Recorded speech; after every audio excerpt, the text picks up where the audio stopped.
Gora science సెంటర్లో history of science, పూర్వం శాస్త్రజ్ఞులు వాళ్ళు జరిపిన ప్రయోగాలు, వాళ్ళు తెలుసుకున్న విషయాల గురించి తెలియజేసే పోస్టర్స్ ఉన్నాయి. ఆ పోస్టర్స్ ప్రదర్శన ద్వారా సుమారుగా 400-500 సంవత్సరాల క్రితం శాస్త్రజ్ఞులు వారు చేసిన ఎక్స్పెరిమెంట్లు, తెలుసుకున్న విషయాలు అందరికీ తెలియజేసేవి ఈ పోస్టర్స్ ద్వారా ఆ ఎక్స్పెరిమెంట్స్ తెలియజేస్తుంటాయి. ఈరోజు మనం న్యూటన్స్ రింగ్స్ గురించి తెలుసుకుందాం. మనకి అందరికీ తెలుసు సర్ ఐజాక్ న్యూటన్ అనగానే ఆయనకి మన భూమికి ఆకర్షణ శక్తి ఉంది, గ్రావిటేషనల్ ఫోర్స్ అని చెప్పి కనిపెట్టాడు. ఆయన యాపిల్ చెట్టు కింద కూర్చుని ఉంటే యాపిల్ కాయ కింద పడింది చెట్టు నుంచి. ఆయనలో ఆయన ప్రశ్నించుకున్నాడు, ఇతరులను ఎవరిని అడగలేదు. ఆయన ఎందుకు కింద పడింది, పైకి ఎందుకు వెళ్ళలేదు, లేకపోతే పక్కకి ఎందుకు తొలలేదు, సైడ్కి ఎందుకు వెళ్ళలేదు, కిందకి ఎందుకు పడింది అని. దాని నుంచి ఏమిటి అంటే యాపిల్ అన్నదేమో చిన్న పదార్థము, భూమి అన్నది పెద్ద పదార్థం. పెద్ద పదార్థం చిన్న పదార్థాలని ఆకర్షిస్తుంది అని తెలుసుకున్నాడు. అదే గ్రావిటేషనల్ ఫోర్స్. ఈ విధంగా చూసినప్పుడు మనకి సూర్యుడు పెద్ద పదార్థం, చిన్న పదార్థం భూమి. అందుకని భూమిని సూర్యుడు ఆకర్షిస్తాడు. అయితే ఆకర్షించేటప్పుడు వాటికి మూమెంట్ ఉంటుంది. ఇనర్షియా అంటే కదలకుండా. కొండ మీద ఒక రాయి ఉంటుంది, చిన్న రాయి మీద పెద్ద రాయి ఉంటుంది, బండరాయి, కదలదు. అంటే వస్తువులు కదా, దట్ ఇనర్షియా.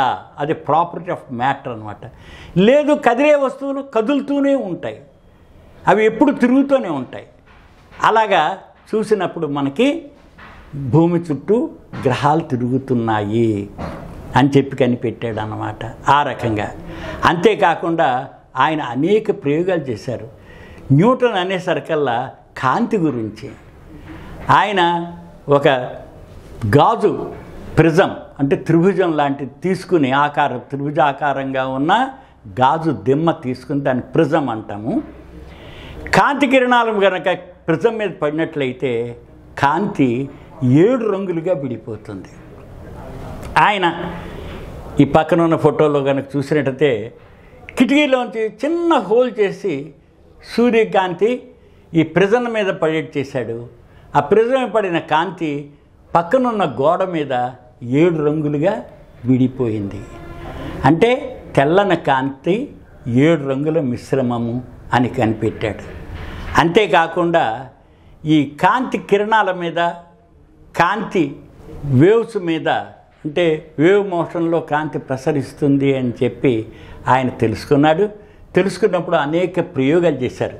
ఈ న్యూటన్స్ రింగ్స్ ఏమిటంటే ఒక ఫ్లాట్గా ఉన్న సర్ఫేస్ మీద ఒక ప్లేనో కాన్వెక్స్ అంటే కొద్దిగా కర్వ్ ఉండి ఫ్లాట్గా ఉండేది పెట్టినట్లయితే కాంతి కిరణాలు దాని మీద పడి రిఫ్లెక్ట్ అయి వస్తూ ఉంటే అవి రింగులుగా కనిపిస్తాయి అన్నమాట. అంటే కాంతి స్ప్లిట్ అయిపోతూ ఉంటుంది. దీన్ని ఇంటర్ఫియరెన్స్ అంటారు. అంటే 2 కాంతి కిరణాలు వెళుతూ ఉంటే దాంతో కాంతి కిరణాలు వేవ్ మోషన్లో ఉంటాయి కాబట్టి టఫ్ అంటేనేమో పైన, నోటి దగ్గర కింద ఉన్నట్లయితే ఒక constructive and destructive.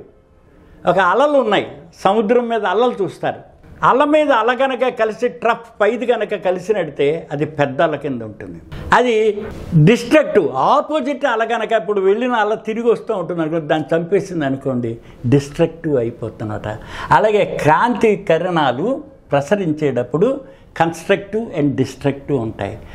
Constructive wave కలిసిన చోటేమో కాంతి ప్రసరిస్తుంది, డిస్ట్రక్టివ్ ఉన్న తర్వాత బ్లాక్గా ఉంటుంది.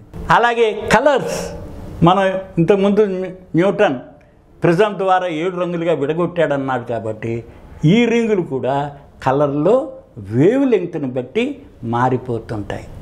దీన్ని ఇంటర్ఫియరెన్స్ అంటారు. Best example. ఇంకా మనకు అందరికీ ఇళ్లల్లో చూడాలి అని అనుకుంటే సోప్ బబుల్స్.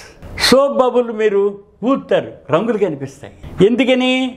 ఆ కాంతి కిరణాలు సోప్ బబుల్ మీద పడి రిఫ్లెక్ట్ అయ్యి మన దగ్గరికి వస్తున్నప్పుడు ఆ కాంతి, సూర్యకిరణాల యొక్క కాంతి ఒకటే సోర్స్ కాబట్టి డిఫరెంట్ వేవ్స్ ఉన్నాయి కాబట్టి అవి కన్స్ట్రక్టివ్ అండ్ డిస్ట్రక్టివ్ ఏర్పడి ఇంటర్ఫియరెన్స్ ఏర్పడి కాంతి కిరణాలలో మనకి రంగులు అవి కనిపిస్తుంటాయి.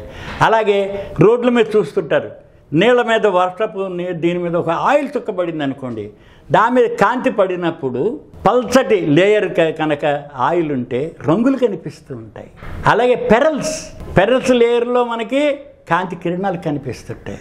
అలాగే మీరు ఒక వర్షం పడేప్పుడు లేకపోతే మరి మొహం కడుక్కుని లేకపోతే నోట్లో ఉమ్మి కన్ను సగం మూసుకుని కంటి రెప్పకున్న వెంట్రుకల్లోంచి కనుక సూర్యుడు చూస్తే రంగులు కనిపిస్తారు. అలాగే ఒక దువ్వెన దగ్గరగా ఉన్న దువ్వెన పళ్ళల్లోంచి కాంతి కిరణాలు కనుక ప్రసరిస్తుంటే అంటే రెండిట్ల మధ్యలోంచి రెండు రేస్ వస్తాయి. ఆ రేస్ కన్స్ట్రక్టివ్ అండ్ డిస్ట్రక్టివ్ అయిపోతుంటాయి అన్నమాట. అప్పుడు అందులోంచి మనకి రంగులు కనిపిస్తాయి. డైఫ్రాక్షన్ గ్రేటింగ్స్ అంటారు అన్నమాట. డైఫ్రాక్షన్ ఎఫెక్ట్, ఇంటర్ఫియరెన్స్ వాటర్లో. అలాగే రెండు స్లిట్, ఏదైనా చిన్న పక్కన హోల్ లాగా ఉంటే అవి కూడా మనకి అలా దూరంగా నుంచి చూసేవి. ఒక చోట కాంతి ఉత్పత్తి అయ్యి స్క్రీన్ ఇంకో చోట దూరంగా ఉంటే రంగులు ఏర్పడతాయి. అందుకని మీరు ఏదైనా ఒక దీన్ని ఫ్రేమ్ను దూరం చూడండి, ఓ పక్క బ్లూ రంగు ఓ పక్క ఎరుపు రంగు కనిపిస్తూ ఉంటాయి అన్నమాట. అందుకని సర్ ఐజాక్ న్యూటన్ తను ఈ కాంతి ఈ రకంగా ఇంటర్ఫిరెన్స్ ఏర్పడి న్యూటన్స్ రింగ్స్ ఏర్పడతాయి అని. ఈ రింగ్స్ ద్వారా మన కాంతి యొక్క వేవ్ లెంగ్త్ని కనిపెట్టచ్చు. అందుకని ఈ రకంగా మనకి తెలియడానికని న్యూటన్స్ రింగ్స్ మనకి బాగా ఉపయోగపడతాయి. అందుకని శాస్త్రజ్ఞుడు తను 1600 దీనిలో కనుక్కున్నాడు. ఈ న్యూటన్స్ రింగ్స్ ఎలా అయితే గ్రావిటేషన్ ప్రిన్సిపల్ కనుక్కున్నాడో, ఎలా అయితే కాంతి ఇన్ని రంగులుగా ఉంటుందని కనుక్కున్నాడో, ఈ న్యూటన్స్ రింగ్స్ ద్వారా మనకి తెలుసుకోవడానికి వీలుగా ఉంటుంది.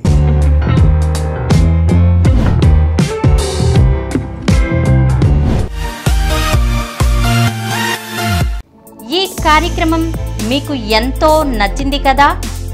ఇటువంటి మరిన్ని వీడియోల కోసం అనతి కాలంలోనే 20 కోట్ల వ్యూస్ సాధించిన సమరం ఛానల్స్ సమర్పించు సమరం సైన్స్ వరల్డ్ ఛానల్కు సబ్స్క్రైబ్ చేయండి, లైక్ చేయండి, మీ ఫ్రెండ్స్కి షేర్ చేయండి.